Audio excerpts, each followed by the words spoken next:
U.S. shot down an Iranian drone, which was approaching the U.S. Armada, which remains in striking distance of the rogue nation. President Trump has been talking about the negotiations with Iran, saying he hopes they work. We don't have a deal, we'll need it. If we have a deal, we could cut it short. He would attack U.S.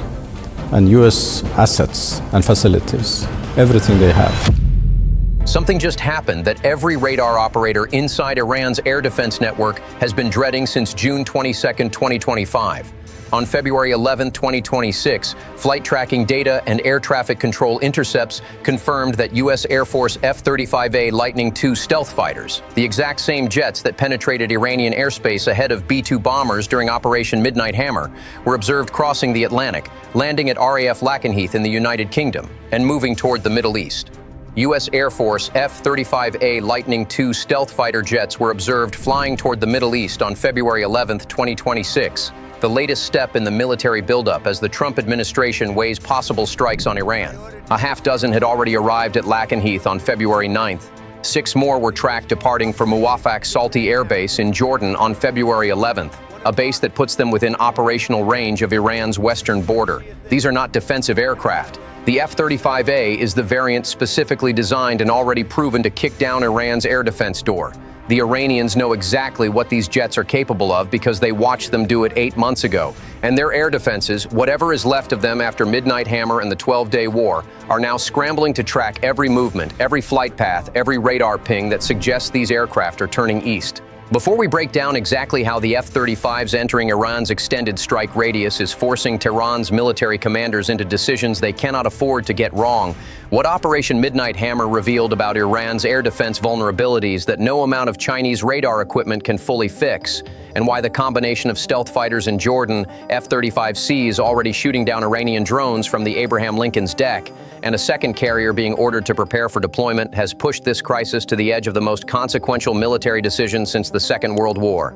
Subscribe to States Brief Network right now. We track every aircraft, every warship, every warning. Share this with everyone. Because when F-35As cross the Atlantic and point toward Iran, and the Pentagon simultaneously orders a second carrier to prepare for sailing within hours, we are no longer talking about deterrence. We are talking about a loaded weapon with the safety off, positioned by men who have already used it once and are publicly debating whether to use it again. The Air Force released an unusually detailed account confirming that during Operation Midnight Hammer on June 22, 2025, F-35As of the 34th Expeditionary Fighter Squadron, drawn from the active-duty 388th Fighter Wing and Reserve 419th Fighter Wing at Hill Air Force Base, Utah, were the first aircraft to penetrate Iranian airspace, suppressing enemy air defenses and escorting B-2 Spirit bombers to their targets at Fordow, Natanz, and Isfahan. They were also the last aircraft to leave. The mission they flew, officially called Suppression of Enemy Air Defenses, or CAD, is described in military doctrine as kicking down the door. You go in first, invisible to most radar systems, and you destroy every surface-to-air missile battery, every radar installation, every command node that would otherwise shoot down the slower strike aircraft behind you. And then you hold the door open while the B-2s come through with their GBU-57 massive ordnance penetrator bunker busters, each one weighing 30,000 pounds, and collapse Iran's underground nuclear facilities from 200 feet underground. Lieutenant Colonel Aaron Osborne, commander of the 34th Fighter Squadron, confirmed the F-35As flew hundreds of miles into Iran and that Iranian air defense forces tried to hit the F-35A jets with very high-end systems, but were unable to do so. It was cool to see the jet detect and defeat things, to watch it do exactly what it was designed to do, he said. The Iranian air defense network threw its best systems at American stealth fighters flying hundreds of miles inside Iranian airspace. It missed every single time.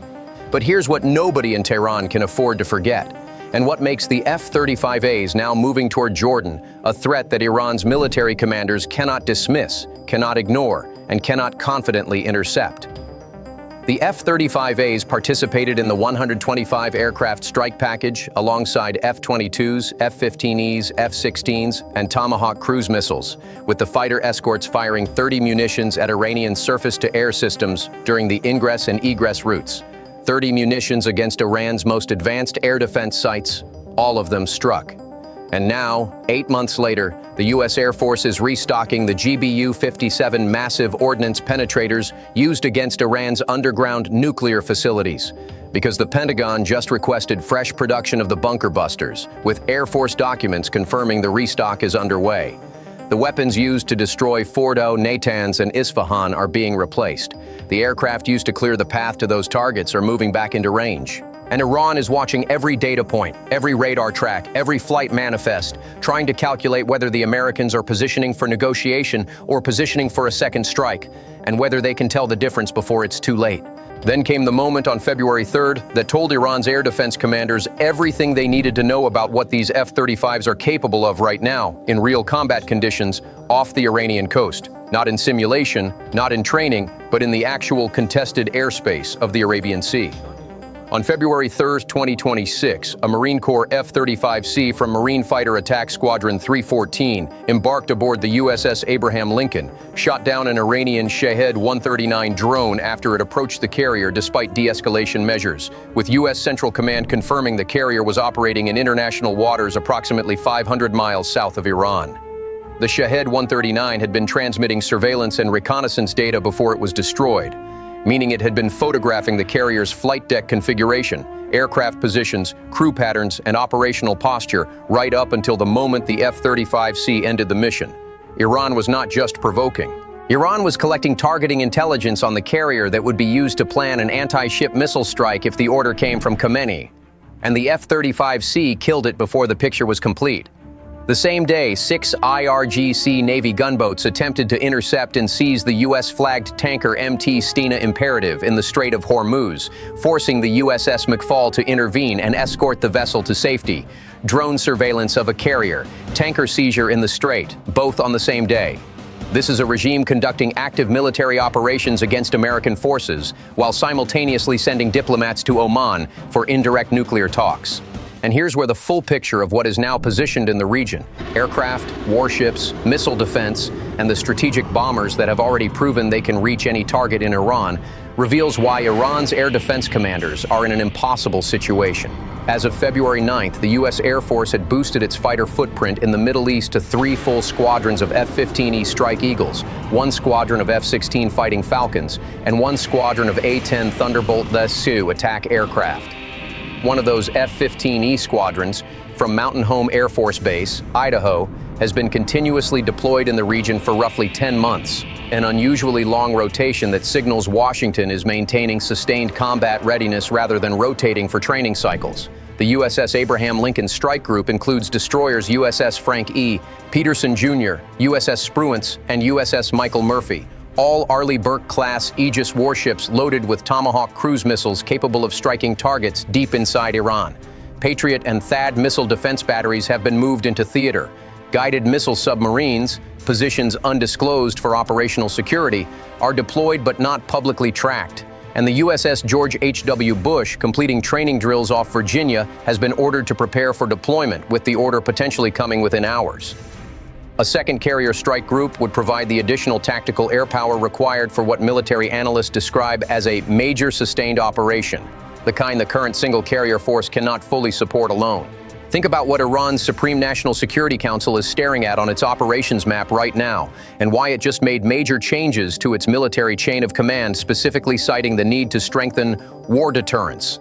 F-35As entering range from Jordan, F-35Cs already shooting down their drones from the Abraham Lincoln's deck, 3 squadrons of F-15E Strike Eagles, a carrier strike group with Tomahawk-loaded destroyers 500 miles south of their coastline, a second carrier being ordered to sail, B-2 bombers that flew from Missouri to Fordo and back without Iran detecting their departure, GBU-57 bunker busters being restocked, Patriot and THAAD batteries covering every approach, and submarines nobody can locate. Iran's chief of staff declared the country's military doctrine had shifted from defensive to offensive, while the IRGC commander warned his forces had their finger on the trigger and cautioned the U.S. and Israel against miscalculation.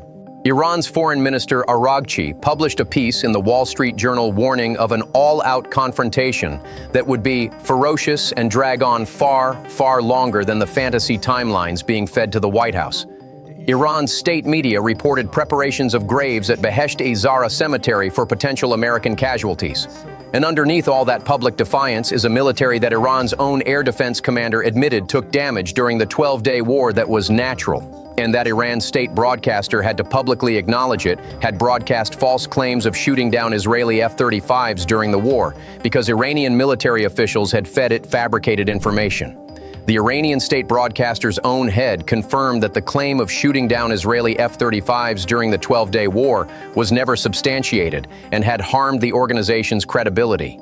The regime lied to its own people about its air defense victories. Because the truth that Israeli F-35s flew 2,000 kilometers through Iranian airspace and Iranian systems detected almost none of it until it was too late, was too devastating to admit. But what the current deployment of F-35As toward Jordan actually means tactically, stripped of all political language, is a signal that even Tehran's most senior military planners understand with absolute clarity. The 388th Fighter Wing F-35As that flew Midnight Hammer deployed from multiple locations across CENTCOM under what the Air Force calls the Agile Combat Employment Model, shifting bases rapidly to complicate Iranian targeting and maximize operational unpredictability. Jordan's Muwafaq Salti Air Base is one node in that multi-base network. It puts F-35As within extended combat radius of western Iran, gives them time over target superior to carrier-launched variants, and allows them to operate with tanker support from assets already positioned across the theater. The F-35C on the Abraham Lincoln covers the southern approach, the Arabian Sea axis, the Strait of Hormuz corridor, the Persian Gulf entry points.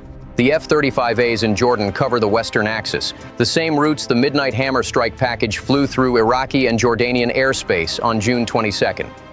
Together they form a multi-axis stealth approach that Iran's surviving air defense network, degraded by Midnight Hammer, further strained by the 12-day war's destruction of 30% of its missile launchers, cannot simultaneously cover.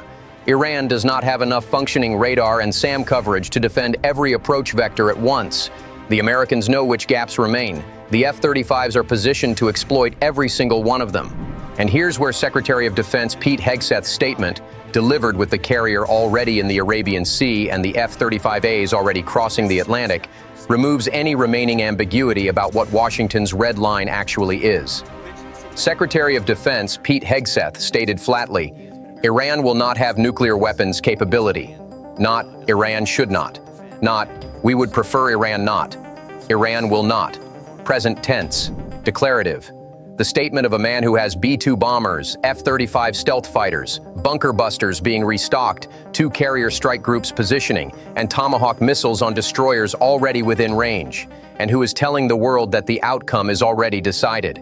Indirect talks in Oman on February 6th between U.S. and Iranian representatives produced what one source described as a good start with no agreement, and the military buildup continued accelerating the very next day as though the talks were not happening at all. The diplomatic track and the military track are running simultaneously, each one feeding the other. The weapons give the diplomats leverage, and the failed diplomacy gives the commanders authorization to add more weapons. One thing is absolutely certain. U.S. Air Force F-35A stealth fighters, the jets that first penetrated Iranian airspace during Operation Midnight Hammer, destroyed Iran's air defense radar and missile sites, escorted B-2 bombers to Fordo, Natanz, and Isfahan, and were the last aircraft to leave, crossed the Atlantic, and were tracked moving toward the Middle East on February 9th and 11th, 2026. 6 are at Lakenheath. 6 more headed to Jordan. An F-35C already shot down an Iranian surveillance drone approaching the USS Abraham Lincoln on February 3rd. 3 squadrons of F-15E Strike Eagles are in theater. The USS Abraham Lincoln Strike Group is operating 500 miles south of Iran. The USS George H.W. Bush was ordered to prepare for deployment within hours. GBU-57 bunker busters are being restocked. Patriot and THAAD batteries are in position. Iran's air defense commander admitted the systems took damage they called natural in the last war. Their state broadcaster admitted they lied about shooting down F-35s. Their military chain of command was reorganized under emergency war deterrence procedures.